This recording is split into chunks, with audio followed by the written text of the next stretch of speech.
Halo, ya selamat sore. Selamat sore Bang. Ya, selamat sore. Apa kabar? Senang. Ya, apa kabar? Ini Baik. ini berusaha on Sorry time. ya. Ya, ya, nggak apa. Makasih sudah bersedia menemani ngobrol-ngobrol sore hari ini. Dan suara saya jelas ya, Pak? Jelas jelas Bang. Ya, oke. Jelas. Iya. Senang bisa ketemu lagi walaupun virtual. Nggak Selama apa-apa. ini hanya mengikuti jejak-jejak digitalnya saja. Eh, Sebelum kita mulai, saya minta izin sebentar untuk menyapa teman-teman dan menjelaskan beberapa hal. Oke, Assalamualaikum warahmatullahi wabarakatuh. Salam Assalamualaikum. sejahtera, eh, Om Swastiastu, Namo Buddhaya, dan salam kebajikan. Jadi sore hari ini kita jumpa lagi dalam program Atrium Space. Jadi saya punya 3 program. Salah satunya Atrium Space. Ini saya ambil atrium itu karena definisi dari arsitek itu ruang terbuka untuk perjumpaan. Jadi space itu kan ruang juga. Jadi berharap dengan program ini bisa ngobrol-ngobrol bareng. Ini program yang keempat, eh, apa namanya, acara keempat di dalam Atrium Space. Jadi berharap supaya ini bisa menjadi tempat ajang kita ngobrol bareng tentang kebangsaan. Dan topik sore hari ini kita mengambil soal Nusantara Ismi atau Nusantaraisme gitu. Jadi sedikit memplesetkan dari Nusantaraisme, jadi karena kita mau membahasnya dari cara pandang. Dan cara pandang itu kan bisa berarti subjektif dan ya cara pandang seseorang. Jadi bukan soal memperdebatkan sesuatu, tapi kita mencoba untuk ngobrol bareng, tukar pikiran ya, berdiskusi bareng dari soal cara pandang. Kenapa Nusantara? Karena tentunya punya cara pandang sendiri ketika bicara soal kebangsaan atau Nusantara. Nah, di awal ini yang saya tulis kan, eh, Bang Syaifuddin Ahmad ini adalah penulis media online. Saya terus terang kagum gitu ya, seperti yang saya sampaikan di Japri kemarin gitu ya. Nggak banyak orang yang berani mengotokritik terhadap keyakinannya sendiri juga gitu menurut saya. Dan isu-isu sosial, isu-isu masyarakat, isu-isu kebangsaan pun juga ditulis gitu. Nah, tapi sebetulnya kita lanjutkan, selain kalau boleh tahu, selain nulis di media online, ada maksudnya apa ya, aktivitas atau kegiatan apa yang dikerjakan gitu. Eh, Kegiatan tidak ada sih. Saya cuma Oh, nulis sebagai hobi dan bekerja seperti biasa. Saya sebagai dosen di salah satu perguruan tinggi di Salatiga. oh, oke. Ya, ya. Ada Berarti sih ini kegiatan kelasnya online, kelas online ya, lama ini. masih online. Mungkin semester depan baru offline. Oke. Nah, jujur gini, apa ya? Saya sejak kecil, tapi sebetulnya yang paling membekas, kenapa kok saya tertarik bicara soal kebangsaan, bicara soal kerukunan, toleransi, mungkin saya akan mengisahkan duluan ya. Jadi saya sangat berkesan sampai hari ini, seperti yang mungkin saya pernah ungkapkan juga ketika pertemuan pertama kita dengan perusahaan waktu itu, kalau nggak salah. Eh, yang saya apa ya, membekas pengalaman saya itu adalah saya waktu kuliah adalah ketua BEM, ketua senat di kampus Kristen Duta Wacana, dan waktu tahun 2004 di mana pemilu pertama secara langsung itu saya mimpin eh, demo gitu ya, mimpin aksi dengan 30-an kampus swasta di Jogja. Itu saya salah satu korlap. Kami ada Forum Komunikasi Mahasiswa Jogja, itu saya satu dari 5 presidium. Dan waktu saya negosiasi ke dalam, kita mencegat capres waktu itu untuk minta kontrak sosial. Ketika kami negosiasi dengan panitia di salah satu hotel di Jogja, tiba-tiba peserta demo atau peserta aksi itu melakukan pemukulan terhadap wartawan. Jadi akhirnya bermasalah dan saya dikejar polisi karena termasuk salah satu korlap. Dan waktu itu saya kemudian disembunyikan oleh teman-teman saya, kampus UIN atau waktu itu IAIN Jogja. Dan saya beberapa hari tinggal di kampus IAIN, tinggal makan tidur di kampus gitu. Jadi saya disembunyikan di ruang senat, di ruang dem di situ. Dan ketika polisi datang dan segala macam, saya justru dilindungi gitu ya. Saya nggak ada ngalami apa gitu ya. Dan ya bercanda-bercandanya, dan waktu itu karena saya kuliah jurusan informatika, saya tidak ada jalur politik, jadi saya tidak tahu sih hobi sebelum sampai itu diangkat dalam sebuah film layar lebar. Jadi mereka panggil saya Syuhogi gitu, terus mereka apa namanya, mungkin ini kan aneh gitu ya, jarang mungkin ya waktu itu, mungkin saya GR gitu ya, mungkin saya merasa aja gitu ya, kalau mungkin apa ya, orang Cina, orang ini kok masih demo gitu ya, terus urusin gini-gini, mungkin jarang waktu itu. Jadi nah dari situ lalu saya ikut juga di kegiatan di UGM, Interfaith Forum for Peace in Asia, itu di bawah BCRP, dan waktu itu ketua umum pusatnya Pak Din Samsudin dan Pak Asyik Musadi, dan saya waktu itu ikut program mereka yaitu Live In. Jadi kalau yang Kristen bisa diacak gitu, bisa nginep di wihara, bisa nginep di pastori, bisa nginep di apa namanya, pesantren, dan saya kebagian yang nginep di pesantren. Dan saya 2 kali nginep di pesantren, di belakang Ambarukmo dan di Kaliurang. Jadi buat saya akhirnya saya mengalami bahwa apa yang mungkin orang berkata, oh Muslim begini, Islam begini, saya nggak ngalami seperti yang kisah-kisah negatif. Saya betul-betul apa ya, diterima dengan baik, ditolong dengan baik. Saya apa namanya, punya pengalaman yang menyenangkan lah, hidup dalam sebuah keberagaman, kemajemukan, toleransi dan sebagainya. Dan saya bisa diskusi. Jadi waktu itu program keduanya adalah kami ditemukan di satu tempat, istilahnya camp bersama, dan kami diskusi dari pernikahan beda agama, aborsi, terorisme. Jadi diskusi dengan apa pandangan-pandangan setiap agama. Nah, untuk mengawali diskusi pada sore hari ini, menurut pandangan apa ya, Mas Yahudin ini, sebenarnya istilahnya pilihan para founding father tentang NKRI itu gimana? Apakah ini sebetulnya final atau sebetulnya masih perlu dibicarakan? Sama seperti UUD 45 kan sempat beberapa kali muncul ya, apakah perlu amandemen, apakah perlu. Kalau soal NKRI-nya sendiri gimana? Apakah ini juga mungkin pendapatnya, apakah ini sebetulnya cocok atau tidak cocok dengan kondisi sekarang gitu, apalagi dengan kondisi generasi milenial sekarang, kira-kira gimana? Terima kasih buat Bang Albert. Saya juga ingin bercerita dulu sedikit gitu ya, tentang boleh. pertemuan saya dengan beberapa teman-teman non-Muslim itu ya. Yang membuat saya itu tersadar bahwa ternyata di Indonesia itu ada banyak sekali ragam orang-orang gitu yang sebelumnya saya belum pernah ketahui. Karena memang saya hidup di lingkungan yang Muslim, semuanya Muslim, tempat kuliah juga Muslim, tempat sekolah juga Muslim, jadi saya hampir belum pernah punya pengalaman dengan non-Muslim. Nah, pengalaman itu baru muncul ketika saya mulai hobi menulis, terus saya punya wadah, saya masukin ke media online, web opini seperti itu. Nah, di situ kita punya grup WA, grup penulis, khusus penulis, dan di situ ternyata banyak sekali penulis-penulis yang ada Katolik, ada Protestan, ada pokoknya berbagai macam agama. Jadi itu media yang penulisnya itu dari berbagai macam agama. Nah, di situ kita terkadang sering membahas tentang isu-isu menarik tentang agama segala macam. Kita sharing-sharing. Saya juga sering bertanya tentang ke mereka, misalnya kayak bedanya pendeta dengan pastor atau dengan ajaran ini seperti apa.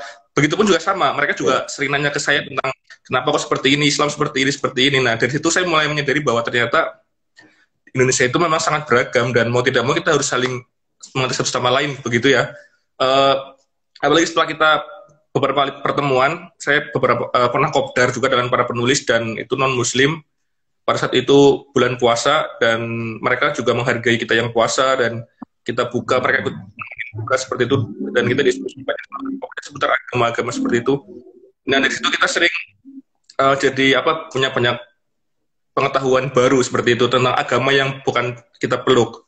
Nah, kemudian akhirnya saya juga mengerti, ternyata anggapan saya tentang agama lain itu selama ini banyak yang keliru seperti itu. Contoh kecil misalnya kayak tentang teologi Yesus itu kan bagi selama ini kan saya memahami bahwa Yesus itu seperti nabi kan. Tapi ternyata menurut orang Kristen Yesus itu bukan nabi, tapi seperti Al-Qur'an di Islam. Jadi itu firman kalau Islam itu ada firman Allah yang dalam bentuk Al-Qur'an, kalau di Kristen itu adalah Yesus. Nah, itu saya juga akhirnya selama ini saya salah terhadap mereka gitu seperti itu. Akhirnya belajar dari kesalahan-kesalahan itu akhirnya ketika ya saya mulai belajar tentang bahwa saya itu harus mau bergaul dengan mereka, mau menerima mereka dan memahami maklumi mereka. Begitupun saya juga punya misi. Misi saya adalah saya tidak ingin tidak ingin mereka itu salah paham tentang Islam. Jadi ketika ada isu-isu yang populer di media sosial misalnya terkait dengan agama, nah saya itu mencoba menjelaskan ke teman-teman non-muslim itu bahwa yang itu seperti ini sebenarnya seperti ini kayak gitu. Tujuannya biar mereka tidak salah paham dengan agama Islam itu sendiri. Nah dari situ saya mulai tertarik untuk menulis isu-isu yang terkait dengan agama gitu, toleransi agama seperti itu, karena memang menurut saya itu sekarang yang paling efektif itu menulis. Dengan saya menulis tentang itu dibaca oleh orang banyak, setidaknya ada nilai-nilai yang tersampaikan ke mereka gitu, nilai yang tersampaikan kepada mereka baik yang muslim maupun yang muslim seperti itu. Itu sedikit pengalaman saya ketika saya bergaul dengan non muslim seperti itu. Terus terkait tentang NKRI, kalau menurut saya itu NKRI itu sudah final, maksudnya sudah nggak perlu ada pengajian ulang atau segala macam, itu udah nggak perlu sebenarnya. Begitupun UUD. Cuma Indonesia itu sangat baik dalam membuat undang-undang, tapi sangat susah dalam menerapkan. Jadi persoalannya itu bukan di undang-undangnya udah berapa belum, tapi mau apa enggak untuk menerapkan aturan undang-undang itu sebenarnya. Jadi kalau undang-undangnya udah bagus, Pancasila udah bagus, undang-undang udah bagus, NKRI sudah bagus. Persoalannya adalah tinggal implementasinya. Karena ternyata nggak semua orang mau untuk mengimplementasikan undang-undang itu.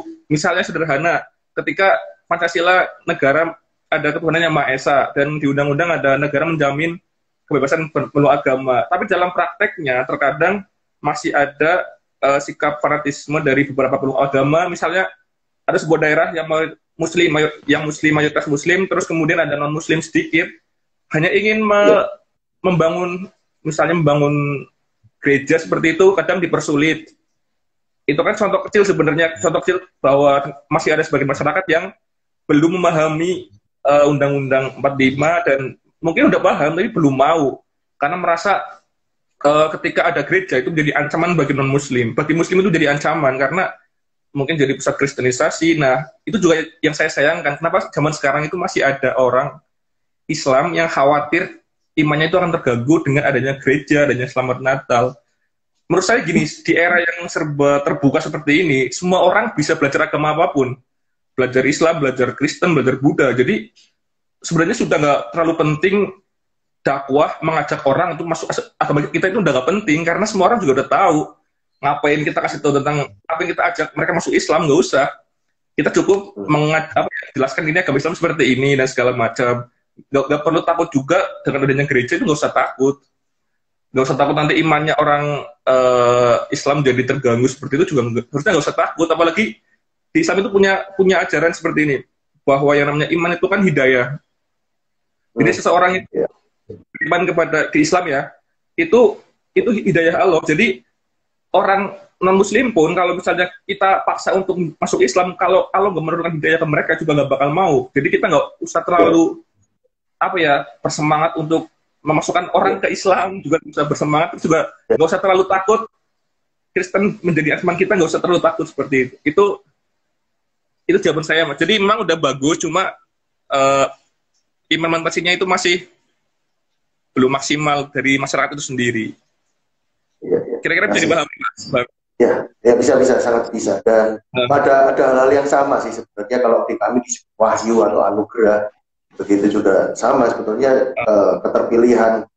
Jadi diselamatkan dan kutip dari pengertian kami juga ya karena inisiatif dari. Dan sebetulnya dasarnya kan sama sebetulnya, kita ini kelompok langitan kan, namanya Allah yang inisiatif gitu kan, surga yang turun gitu. Jadi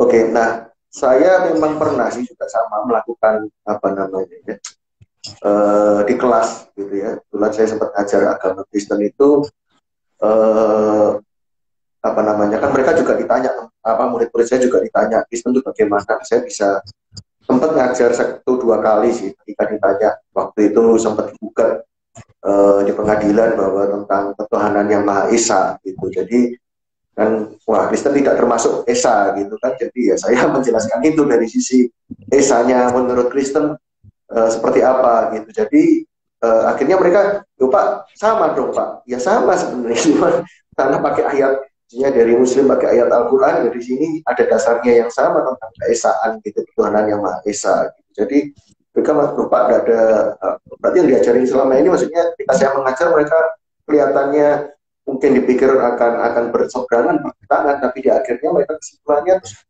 Pak sama ya Pak ya. Jadi ya sama gitu. Jadi ada beberapa hal yang di sini ada beberapa hal yang kita berbeda, tapi sebetulnya juga ada beberapa hal yang di dalam soal-soal tertentu sama, walaupun mungkin dasarnya berbeda, ininya berbeda ya, tapi ada beberapa hal yang sama. Dan sebelum selanjutnya gini, ketika bicara seperti ini, ada nggak Mas tantangan dari lingkungan sekitar gitu? Gimana Pak? Gimana Bang? Ini ke hujan. Sorry, maksudnya ketika bicara tadi seperti yang tadi itu gitu, ada tantangan nggak ketika ngambil sikap-sikap seperti ini dari lingkungan atau apa? Sebenarnya mungkin gini aja ya Bang. Selama ini kan saya cuma baru bisa menyuarakan lewat tulisan gitu ya, belum sampai yang forum-forum besar, belum. Saya semua menyampaikan pendapat saya pribadi tentang di tulisan-tulisan di media-media seperti itu. Memang saya juga akui ketika saya menulis tentang toleransi, tentang yang hal seperti itu cukup sensitif bagi agama saya, dan banyak saya juga teman-teman saya sendiri yang Muslim itu yang memandang saya itu sudah semakin jauh dari Islam gitu, karena terlalu berani, terlalu liberal, terlalu berpandangan yang cukup anti mainstream dengan orang-orang Islam pada umumnya. Itu memang saya akui juga, makanya kadang saya juga sering nulis terus kemudian dimaki-maki lah, disalahkan dan segala macam. Dan justru uniknya seperti ini Bang, orang-orang yang menyalahkan itu adalah justru orang-orang yang dulunya ketika misal teman sekolah saya gitu ya, dulunya ketika dia sekolah itu dia nakal dan dia itu nggak ngerti tentang agama Islam, maksudnya nggak paham banget seperti itu. Tapi justru sekarang, ketika udah seperti sekarang, maksudnya sekarang itu mereka malah jadi menyalahkan saya gitu. Padahal saya perjalanan hidup saya itu untuk mengkaji Islam itu benar-benar luar dalam gitu ya. Saya di pesantren 8 tahun, terus kuliah S1, S2 juga, S1 4 tahun, S2-nya itu 2 tahun. Artinya sebenarnya ketika saya dihujat oleh teman-teman saya sendiri yang nggak kuliah dan nggak mondok, saya sebenarnya juga berpikir kok seperti ini gitu ya. Cuma saya mikir gini, ngapain lah ngelayanin, toh juga nggak ada manfaat juga, karena tidak apple to apple juga dan buang-buang waktu saja. Makanya saya biarkan saja sih sebenarnya. Memang belum banyak orang Islam yang mau menerima secara terbuka keberadaan orang Kristen seperti itu. Apalagi misalnya di daerah yang mayoritas Muslim, terus tiba-tiba ada yang Kristen gitu, biasanya ya memang masih ada sedikit perasaan kayak sekedar mengucilkan seperti itu, kemudian kayak mereka itu kayak nggak layak di situ. Memang masih ada, dan itu di Islam. Tapi saya juga yakin Bang, saya juga pernah nanya-nanya ke teman-teman yang Muslim, yang non-Muslim, di Kristen itu ada nggak sih model seperti itu gitu ya? Dan kata mereka, ya sebenarnya ada juga. Kalau misalnya di Islam itu kan sekarang kan yang populer tuh istilah kadrun seperti itu ya. Nah, menurut orang saya yang Kristen, di Kristen pun juga ada yang kadrun juga. Ada yang mereka itu merasa nggak suka ketika di lingkungan mereka ada yang Muslim. Itu juga sebenarnya juga ada juga. Dan ini memang kalau misalnya itu problem di semua agama gitu ya.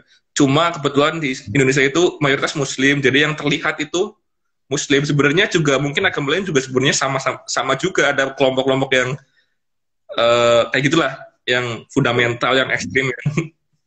Seperti itu nggak Bang? Kristen sendiri. Ya, betul. Jadi kalau tadi bicara soal apa namanya ya, mayoritas minoritas atau dalam konteks, tapi spesifik dalam case pendirian rumah ibadah, saya justru punya pendirian yang maksudnya ini. Kalau kita harus lihat case per case gitu ya. Maksudnya situasinya kadang-kadang antar daerah berbeda.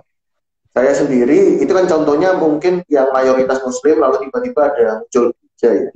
Tapi ada juga kan juga nggak seperti itu. Gitu. Ada juga yang sudah ada gereja di situ. Gitu. Nah, ini kan sebenarnya bukan salah Muslim. Gitu. Sebenarnya bukan soal mayoritas minoritas. Saya justru perlu diatur juga gitu, pendirian gereja. Kalau saya sudah ngapain harus bangun gereja banyak-banyak gitu.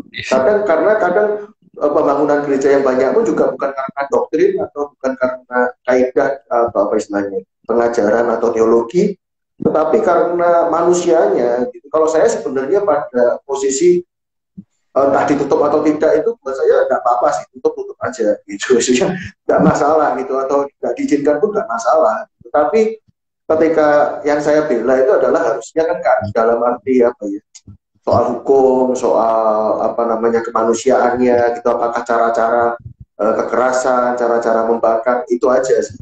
Tapi kan itu kembali ke oknum, bukan soal apa pengajaran atau soal agama. Saya setuju. Gitu. Jadi apa namanya, kalau soal kaidah atau apa ya kita duduk bersama gitu, kita istilahnya bicarakan bersama. Saya di posisi juga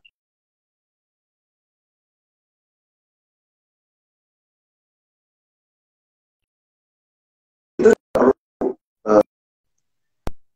nggak masalah gitu, perlu diatur, perlu ditegur, kami perlu masukan gitu, istilahnya harus ada forum gitu. Kita nggak akan bisa apa namanya kerukunan atau apa kalau kita nggak punya ruang perjumpaan, nggak punya ruang pertemuan gitu. Jadi ya mesti diperbanyak sih, kalau nggak ya curiga terjadi. Jadi kalau saya kembali kepada case per case ya, jadi apa kalaupun bicara soal apa namanya, saya juga nggak suka ya soal Kristen yang apa ya lebay atau alay gitu ya, yang playing victim gitu, istilahnya selalu minoritas, selalu yang wah gue ditekan, gue di ini enggak gitu. Kita bicara soal, makanya posisi standingnya bukan soal kita Kristen atau tidak, tetapi mestinya menurut saya di negara ini tidak ada lagi istilah mayoritas dan minoritas, semua kembali ke dasar hukum. Hukumnya apa, keadilannya bagaimana, aturannya seperti apa, ya itu yang kita kembalikan ke situ. Itu sih pandangan saya sih, apa namanya, jadi kalaupun istilahnya minoritas atau tidak ya kan kembali tadi situasinya. Ada daerah yang mungkin mayoritasnya Kristen. Nah kalau Kristennya kurang ajar, kalau Kristennya keterlaluan, kalau Kristennya semena-mena, ya tadi bilang padrun Kristen, ya juga harus diproses secara hukum gitu ya, juga tidak boleh seperti itu gitu. Jadi ya harus ada aturan main yang perjelas. Menurut saya seperti itu. Gimana Pak? Itu juga kritik buat ya. Semua agama itu memang di Islam juga sama sih, ada sebagian umat Islam yang berlomba-lomba bermegah-megahan membangun masjid. Jadi bangga dengan simbol-simbol seperti itulah. Jadi kayak bisa membangun masjid yang besar banget. Tapi sebenarnya itu ironis karena nggak semua masjid yang dibangun itu penuh jamaah juga. Jadi terkadang itu membangun masjid itu hanya sebagai simbol loh, bahwa di daerah ini tuh Muslimnya kuat. Tapi kenyataannya masjid itu sendiri kadang juga nggak dipakai. Bahkan misalnya ketika masjid itu kan kayak rumah Tuhan seperti itu ya, rumah Tuhan. Artinya ketika ada orang musafir, orang lagi di jalan mau istirahat di situ, kadang juga tidak boleh masuk atau dilarang di situ. Itu juga kok bisa aneh ya. Padahal kan ketika orang sudah membangun masjid, itu artinya diwakafkan untuk orang banyak. Artinya siapapun boleh memanfaatkan. Tapi kenapa kemudian ketika udah dibangun masjid bagus-bagus, ketika ada orang mau istirahat tiduran tidak boleh? Dengan alasan mengotori dan segala macam. Itu kan juga menjadi paradoks. Buat apa membangun masjid megah-megah tapi ternyata nggak ada manfaatnya buat umat seperti itu. Dan saya rasa emang itu banyak sih dialami oleh semua agama yang suka dengan hal-hal yang simbolis, yang suka bermegah-megahan dalam itu, tapi lebih mengedepankan simbol dibanding esensi gitu ya, lebih mengedepankan bungkus dibanding. Makanya sebenarnya juga saya yakin banyak kok yang masjid yang sepi udah dibangun tapi nggak dipakai dan lebih banyak soalnya di rumah gitu. Jadi ya sama juga ada yang, makanya saya juga nggak terlalu fanatik banget membangun masjid harus besar atau harus dibangun kayak itu, nggak perlu. Dan menurut saya itu sebenarnya pemerintah Indonesia sebenarnya udah bagus, artinya sudah mengayomi semua agama. Saya rasa itu udah pemerintah Indonesia, artinya semua agama itu sudah bebas untuk beribadah sesuai dengan agama masing-masing dan sudah dapat hari libur juga. Itu artinya pemerintah perhatian juga. Dan kemudian ketika ada beberapa yang ditangkap atau diproses hukum, itu sebenarnya bukan masalah agamanya, tapi dia melakukan perbuatan yang terkena pasal pidana seperti itu. Jadi kalau selama dia melakukan itu ya nggak akan ditangkap. Cuma kebetulan misalnya yang ditangkap itu tokoh agama tertentu, itu memang sensitif dan terkadang umatnya nggak terima. Kemudian muncullah istilah kriminalisasi ulama. Padahal sebenarnya bukan masalah ulamanya, tapi perbuatan yang melanggar hukum ya ditindak. Dan menurut saya itu gini, kayaknya ajaran agama, semua agama lah, Islam, Kristen itu tidak ada yang melanggar undang-undang, itu nggak ada. Kalau dijejerkan seperti itu, kayaknya tidak ada ajaran agama, semua agama yang melanggar peraturan undang-undang lah. Jadi nggak ada sebenarnya. Saya juga pernah bertanya kepada Kristen, teman-teman Kristen, bahkan mereka kadang ada hukum yang lebih ketat juga. Kayak misalnya saya pernah bertanya, Mas Mbak, sebenarnya di Kristen itu zina itu boleh apa enggak sih gitu kan? Nah, menjawab zina itu di Kristen juga sebenarnya nggak boleh. Bener ya Bang? Itu haram ya di. Nah, artinya menurut saya itu di agama lain pun juga sama. Zina itu haram dan itu kan kemudian ada undang-undang tentang apa namanya, kayak ketika orang berzina ketangkap apa dipidana, itu kan sesuai dengan semua ajaran agama. Makanya sebenarnya kadang saya aneh juga. Indonesia itu kan negara timur, negara dengan berlandaskan agama. Jadi ketika ada orang yang ingin bebas seperti di Eropa dan segala macam, itu aneh. Mungkin dia ateis karena semua agama itu mengharamkan itu. Kenapa dia protes bahwa itu hak asasi manusia, misalnya suka sama suka. Nah, itu kan kalau misalnya itu terlalu berlebihan juga, maksudnya berlebihan dalam memaknai itu, karena kita itu kan negara berlandaskan agama dan semua agama itu mengharamkan itu. Kenapa hanya kita menentang yang undang-undang tentang seksual seperti itu, yang perzinaan kayak gitulah segala macam. Itu contoh kecil sih, artinya sebenarnya undang-undang kita udah sejalan dengan nilai-nilai agama itu sebenarnya. Gitu. Kalau untuk yang selain zina ya, kayak misalnya miras, saya nggak tahu di agama Kristen itu gimana, belum tahu juga. Itu contoh-contoh kecil sih. Terima kasih. Makasih banyak untuk sharingnya, dan menurut saya tadi sudah dijawab juga oleh Mas Saifuddin ya, tantangan dan bagaimana menyikapi tantangan itu. Kita berdua ini menurut saya punya kesamaan keberanian untuk mengotokritik terhadap agama masing-masing gitu. Jadi saya juga bisa memahami gitu ya, dari cara pandangnya juga, dan nggak gampang itu bicara bersuara di komunitas kita masing-masing gitu, untuk tadi mengotokritik masing-masing agama istilahnya, pengajaran atau tafsiran yang selama ini kita terima. Kalau tadi dikatakan sempat terkejut atau gak heran gitu dengan teman-teman yang dulu mungkin nakal, sekarang kok bisa begitu gitu. Sebenarnya kalau secara umum gitu kan, ada di pendidikan juga, maksudnya di generasi muda lah. Saya kebetulan SMA, tapi kalau Bang atau Mas Saifuddin ini di kompleks kampus gitu, secara umum sebenarnya, atau tulisan ini secara umum sebenarnya kondisi masyarakat kita ini gimana sih soal toleransi?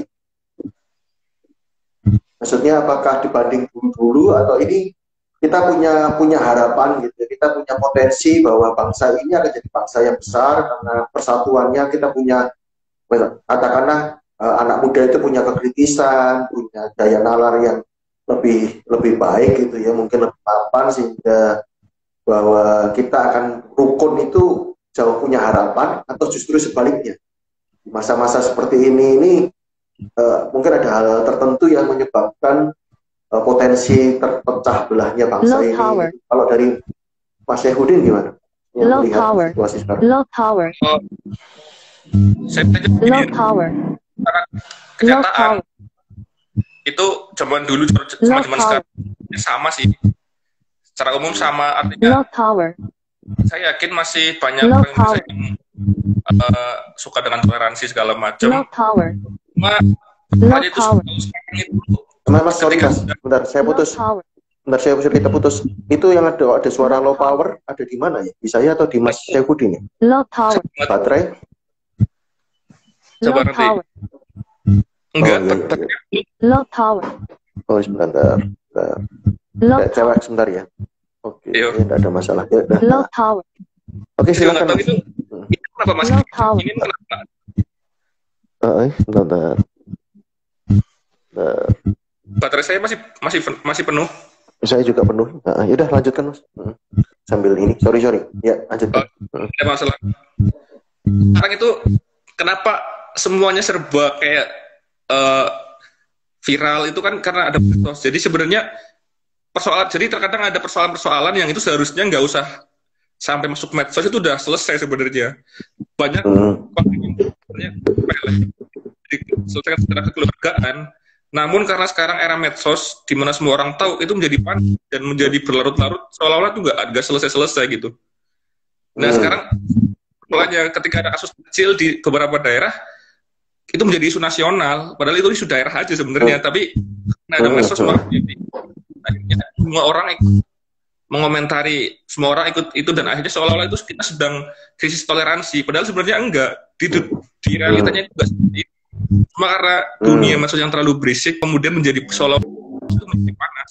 Kayak misalnya banyak hal tentang misalnya kayak yang kemarin kita viral itu kayak tentang jilbab yang di SMA 2 Padang. Itu ya, itu sebenarnya itu mungkin nggak harus masuk medsos juga. Artinya kan saya juga nggak tahu persis sih realnya seperti apa gitu ya. Kenapa tiba-tiba isu seperti itu, dan itu udah berlangsung lama. Dan saya bukan masalah, saya juga sebenarnya kurang suka ketika ada kepala sekolah yang benar-benar memaksa gitu ya. Saya nggak suka masa siswinya untuk pakai jilbab. Tapi saya juga suka dengan penerimaan dari non muslim ketika misalnya masuk sekolah di situ ya, meskipun itu melanggar ya. Kan kenyataannya kan ada beberapa siswa non muslim yang mau mematuhi, dan itu saya juga suka. Artinya ternyata masih banyak juga non muslim yang punya berjiwa besar, mau mentaati pakai jilbab, dan jilbab itu kan juga bukan pakaian agama, bukan. Jadi orang Kristen memakai jilbab nggak akan menjadi muslim, itu nggak akan juga. Jadi di sisi lain saya juga tidak suka dengan pemaksaan memakai seragam, tapi di sisi lain juga saya menghargai, mengapresiasi teman-teman non muslim yang yaudahlah nggak apa-apa, saya pakai jilbab, atau juga melindungi juga, nggak ada efek buruknya juga. Seperti mahasiswi dari Universitas Islam Makassar, itu mahasiswi kedokteran, dia agama Hindu, tapi karena dia tahu bahwa di kampus itu aturannya pakai jilbab, yaudah dia nggak apa-apa pakai jilbab, dan itu nggak akan menjadikan imannya runtuh. Itu saya tuh berharapnya banyak orang-orang Indonesia itu yang seperti itu, yang artinya bisa bertoleransi dengan itu. Artinya nggak harus memaksakan, nggak mau ini hak saya karena kalau saya pakai jilbab saya kafir, kan itu nggak mungkin juga kan. Di non muslim kan nggak ada kayak aturannya gitu ya. Bahkan para biarawati juga pakai kayak kerudung seperti mana. Ya di sini saya nggak suka juga dengan pemaksaan itu, makanya ya sekarang kan udah turun tangan kan, Kemendikbud udah turun tangan akhirnya untuk menyelesaikan persoalan itu. Meskipun belum itu juga, meskipun pada akhirnya malah membuat masalah baru juga yang disalahpahami oleh teman-teman muslim. Dikiranya itu pemerintah mau melarang jilbab gitu kan.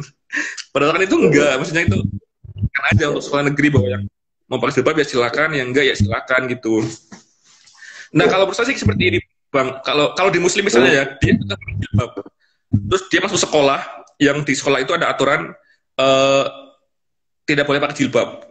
Kalau saya sendiri, saya lebih suka, yaudah deh saya pindah sekolah yang memperbolehkan masuk jilbab, yang memperbolehkan pakai jilbab. Nggak usah malah menantang misalnya, ini kan hak saya sebagai seorang beragama, itu nggak usah. Mending lebih banyak mengalah, yaudah deh kita hargai sistem, hargai peraturan aja gitu. Nggak usah terlalu ingin memperjuangkan hak, cuma sekedar persoalan jilbab dan tidak pakai jilbab juga, itu kan hak kita pribadi loh. Jangan sampai itu menjadi masalah besar gitu. Jadi saya berharap ya ada kedewasaan dari beberapa pemeluk agama itu biar saling menghormati. Ternyata ada juga kan yang ternyata ya udah deh nggak apa-apa nggak pakai jilbab, bapak pakai jilbab itu kan juga ada juga yang kayak gitu ternyata. Ya, ya. Kalau saya memang saya setuju gitu ya, artinya kalau ambil case-nya seperti itu, apa namanya ya, ilustrasinya dengan mudahnya di sehari-hari sih ya. Istilahnya saya nggak mungkin kan pesan soto di tempat KFC gitu kan, nggak mungkin gitu karena gue pengen soto gitu. Sementara jualnya ayam goreng, sudah tahu kita KFC gitu, yang jualannya ayam goreng, ya, nggak mungkin beli soto gitu. Jadi satu sisi setuju saya gitu, ada sekolah-sekolah keagamaan yang ya istilahnya kalau kamu nggak mau ikuti aturan itu ya lebih baik pindah gitu. Sementara kan ada pilihan di tempat lain gitu. Itu satu sisi satu sisi yang lain, saya sendiri juga kebetulan saya entah kenapa ya merasa suka aja sih pakai baju koko, pakai apa namanya, kadang-kala buat saya nggak ada masalah dengan kopiah atau apa gitu, buat saya juga nggak ada masalah gitu. Saya dua sisi terus terang, kalau saya pakai apa namanya istilahnya kemarin ada acara halal bihalal gitu ya, lalu ya saya sebabnya saya punya pengalaman menarik gitu ya. Jadi saya sekali waktu pernah ikut buka puasa lalu dengan kopiah, dengan baju koko gitu, lalu ada temen gitu, wah udah puasa ya mas ya, Low wah udah power. belajar ini ya gitu. Jadi buat saya menarik, saya diem aja gitu. Waktu perkenalan saya bilang saya dari mahasiswa kampus Kristen Low gitu. power. Jadi ya nggak apa-apa, buat saya ya, pembelajaran yang baik buat masyarakat gitu Low ya. power. Jadi kalau saya pakai itu ya cuma saya mudah-mudahan juga nggak salah tafsir gitu ya. Bahwa saya melihat bahwa itu juga bukan pakaian keagamaan gitu. Jadi dan buat saya juga sisi yang lain, sebenarnya kalau saya perempuan ya saya juga menyadari gitu bahwa Kristen di Timur Tengah pun juga ya bercadar, berjilbab gitu. Itu juga ya, cuman kan nggak mungkin saya pakai jilbab gitu ya, bukan karena agama, tapi karena kelamin kan istilahnya. jadi ya ini apa namanya, sebuah pembelajaran yang menarik buat saya. Kalau saya termasuk saya pakai baju ini, saya desain khusus, saya dapat kain waktu saya ngajar, saya dapat apa namanya, dapat sebentar, saya kok agak terganggu dengan low power ini. Low power. Apa ya kira-kira?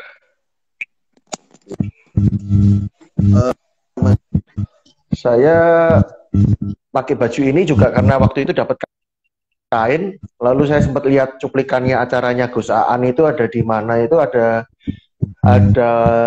apa ya istilahnya, pandita yang di Buddha itu pakai baju, jadi kainnya kain batik luriknya Jawa tapi desainnya desain Cina gitu, maksudnya desain kokonya terus modelnya kancingnya gitu ya. Jadi saya pengen bahwa ya fashion gitu, baju ya baju, bukan ada unsur ajarannya gitu. Kita mesti memilah mana yang ini ajaran agama, mana yang sebetulnya budaya gitu, yang seringkali dicampur adukkan gitu. Kayak sama saya juga mengotokritik ajaran saya gitu ya, mana yang harusnya ini cuman ternyata tradisi, atau mana yang istilahnya tanda kutip firman gitu ya. Jadi mana yang ini Alkitab, mana yang ini tradisi gitu. Jadi kita mesti apa ya, memikir ulang kembali apa yang kita dengar selama ini gitu. Nah kalau dari Mas Saifuddin sendiri, sebelum kita bicara lebih lanjut, toleransi pengertiannya atau gimana sih sebetulnya wujud toleransi yang ideal di kita gitu Mas? Kalau saya itu simple sebenarnya ya, simple secara teori tapi susah dipraktekkan gitu. Kalau yang saya pahami tentang toleransi itu sebenarnya tidak hanya tentang agama gitu ya, tapi terhadap satu agama itu juga ada toleransi terhadap orang beda negara, beda suku, beda etnis, atau punya satu agama juga harus toleransi. Jadi saya punya toleransi yang luas gitu. Jadi ya toleransi itu nggak sebatas antar agama gitu. Pokoknya ke siapapun ya kita harus toleransi. Toleransi itu kita menghargai pendapat mereka, kita tidak menyalahkan, terus kita juga tidak benar, dan kita juga menghormati kalau misalnya mereka punya kegiatan atau apa, kita juga menghargai, bukan menjelek-jelekan seperti itu. Jadi luas sih, tidak hanya antar agama, tapi juga pokoknya kepada siapapun sih, kepada pemeluk satu agama pun kan kita pasti sering beda pendapat, beda keyakinan. Apalagi di Islam itu kan banyak sekali aliran, kayak misal sholat ada yang harus baca ini, di kelompok lain yang bacanya beda, ya kita jangan menyalahkan, kita tetap harus hormati mereka juga. Itu contoh dari toleransi yang satu agama seperti itu. Kalau yang dengan beda agama misalnya, kalau menghargai, pokoknya hidup itu sebenarnya enak sih, simple, asalkan bisa saling rukun aja gitu, mikirin urusan akhirat ya. Itu jadi individu. Tapi kita bisa, bagaimana kita bisa hidup bareng, berbuat baik satu sama lain gitu ya. Toh juga saya yakin semua agama juga ingin damai lah. Tidak mengajarkan kerusuhan, itu nggak ada. Sebenarnya semua agama juga ingin mengajarkan hidup damai, berdampingan dengan siapapun gitu. Di Islam pun sebenarnya juga sama menghormati non Muslim. Misalnya ada asalkan orang non Muslim tersebut mau bertetangga, mau bergaul, itu mereka menjadi haram darahnya untuk dibunuh. Misal gini, ada sebuah negara misalnya Muslim gitu ya, itu ada penduduk non Muslim. Ketika non Muslim tersebut tidak melakukan pelanggaran apapun, terus membayar jizyah seperti itu, jizyah itu pajak, ya sudah, maka itu wajib dilindungi, tidak boleh disakiti gitu. Itu konsep Islam seperti itu gitu. Meskipun kenyataannya juga ada oknum-oknum yang akhirnya menyalahgunakan kayak gitulah, jadi merasa wakil Tuhan, kemudian yang non Muslim diintimidasi dan segala macam gitu. Ya. Oke. Apa namanya, ya bicara kembali ke kami juga sama sih kalau istilah-istilah apa ya, tadi dikatakan di antar agama, di antar pemeluk agama itu sendiri ya. Ya kalau tadi sudah disinggung juga di Muslim katakanlah banyak aliran, di kami ini juga mungkin Dirjen Bimasnya atau Kemenaknya juga bingung gitu ya. 323 sinode gitu sih Bu. 323 nama gitu, 323 gampangannya aliran di dalam Kristen itu aja, baru alirannya baru namanya aja sekitar 323, sampai dibatasi tidak boleh lagi ada pendirian yang baru gitu. Dan ya biasa juga gitu, di kami juga ada saling menyesatkan, saling ya itu sesat gitu, itu apa namanya enggak benar gitu ya. Jadi kalau satu sisi tadi bicara soal apa tadi, sholat atau apa tadi ya.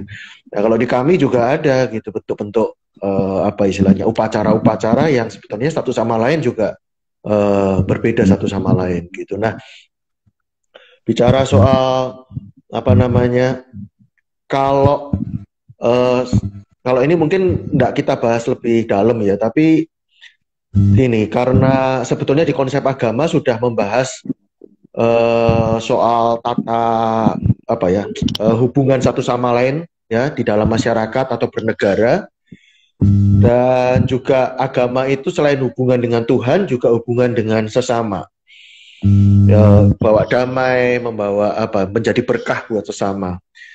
Nah lalu di hari-hari ini gimana melihat istilahnya SJW, Social Justice Warrior ini, yang terus terang saya apa ya, gelisah juga justru malahan gitu. Akhirnya malah apa ya, wah sedikit-sedikit atas nama hak asasi manusia, sedikit-sedikit yaitu haknya, sedikit-sedikit haknya gitu, sampai akhirnya semua menuntut, wah ini harusnya dihargai dong, harusnya dihargai. Kadang-kala juga secara norma umum, secara bukan hanya soal ajaran agama, apa juga sudah melanggar gitu ya, sudah kebablasan lah menurut saya ya. Akhirnya kan dasarnya apa, sedikit-sedikit hak asasi manusia, gimana Mas? Ini mungkin keluar dari apa yang kita sempat bicarakan gitu. Kalau saya terus terang, karena tadi disinggung apa ya, sedikit-sedikit minta hak itu ya, tadi saya jadi keinget gitu. Kalau saya jujur juga menggelisahkan, bukan hanya soal katakanlah aliran apa tadi ya, istilahnya apa mungkin ya, mungkin istilah saya salah ya, aliran yang fanatik atau aliran yang mengaku-ngaku wakil Tuhan gitu, itu satu persoalan sendiri ya, itu satu kelompok tersendiri. Tapi di satu sisi ekstrim yang ujung yang lain itu juga social justice warrior ini yang sedikit-sedikit hak asasi manusia, sedikit-sedikit hak asasi manusia. Ini gimana kalau dari sudut pandangnya Mas Ehud ini? Sebentar dulu Ya. Sebentar doang, enggak lama enggak. Ya.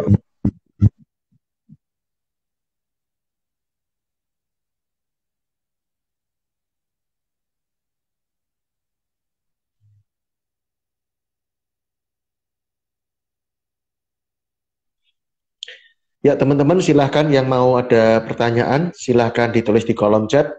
Semoga apa yang ditanyakan atau apa yang ingin didiskusikan kita bisa bahas bersama-sama. Jadi silahkan teman-teman untuk jika ada pertanyaan, jika ada hal-hal yang ingin disampaikan, silahkan dituliskan di kolom chat. Atau ada tanggapan, silahkan. Kami perlu, dan ini semua untuk kebaikan bersama, ini semua untuk bukan untuk memperkeruh suasana atau situasi, tetapi ini untuk membawa berkah manfaat yang baik bagi masyarakat dan bangsa ini. Tentunya pekerjaan besar yang tidak bisa dikerjakan oleh satu orang, tidak bisa dikerjakan oleh sendiri satu kelompok, tetapi juga ini PR kita bersama dalam mewujudkan masyarakat yang damai, masyarakat yang berkeadilan, masyarakat yang sejahtera.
Halo, assalamualaikum. Ya, waalaikumsalam. Bang, mungkin lain kali bisa di itu lagi ya Bang. Ini saya cuma pengen menjawab yang SJW ya. Nanti kita forum lain. Oh, enggak, Pak. Enggak, betul. Enggak, secara maksudnya ada kegelisahan enggak gitu aja, maksudnya enggak sampai kita dalam sih, enggak ini. Ya, ini lagi saya ada sesuatu yang akan dikerjain, jadi nanti kita sorry. Ya. Ini saya cuma menjawab itu aja tentang SJW gitu. Itu sebenarnya SJW itu juga di kita juga jadi musuh ya, bukan musuh sih. Jadi kok ada kelompok manusia yang itu dia itu merasa semuanya itu salah gitu, dan dia itu kayak pemegang kebenaran karena apapun yang dikeluarkan oleh pemerintah atau apa bagi SJW itu keliru gitu atas dasar HAM gitu atau kecil gitu ya. Jadi ketika melakukan misalnya tindakan yang agak sedikit anarkis gitu ya, itu mereka itu akan bergerak atas nama HAM gitu. Padahal juga polisi juga bergerak untuk melindungi yang lebih urgen, melindungi negara seperti itu. Tapi mereka SJW itu membela atas nama HAM. Kayak misalnya ketika ada dulu kan sering demo-demo yang berakhir ricu, berakhir kekerasan, misalnya polisi akhirnya nekat melepaskan tembakan gitu ya. Itu kadang bagi SJW itu ya itu pelanggaran hak HAM gitu ya. Padahal polisi sendiri juga sebenarnya tujuannya mulia untuk melindungi negara. Ya itu kadang menjadi apa ya? Menjadi penalu juga sebenarnya kalau SJW seperti itu gitu.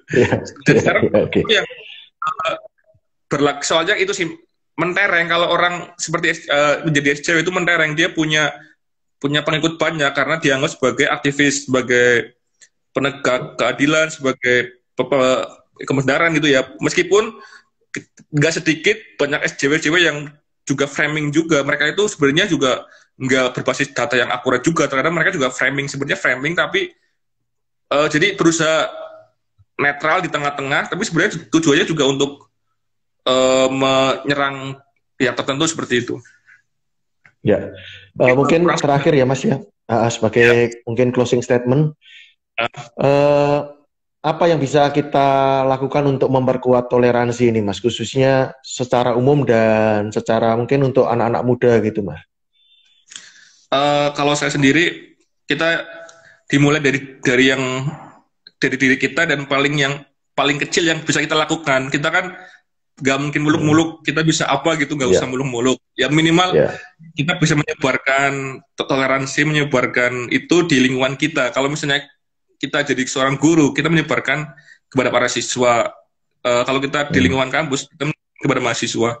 Kalau kita bisa menyebarkan lewat video, lewat konten-konten kreatif gitu ya, itu juga bisa. Kalau saya sih itu sih, asal kita masih peduli, masih mau mengampanyekan hal itu sudah cukup sih. Jadi muluk harus yang besar. Yang penting kita dimulai dari diri kita mulai dari yang kecil-kecil dulu seperti itu, digarap.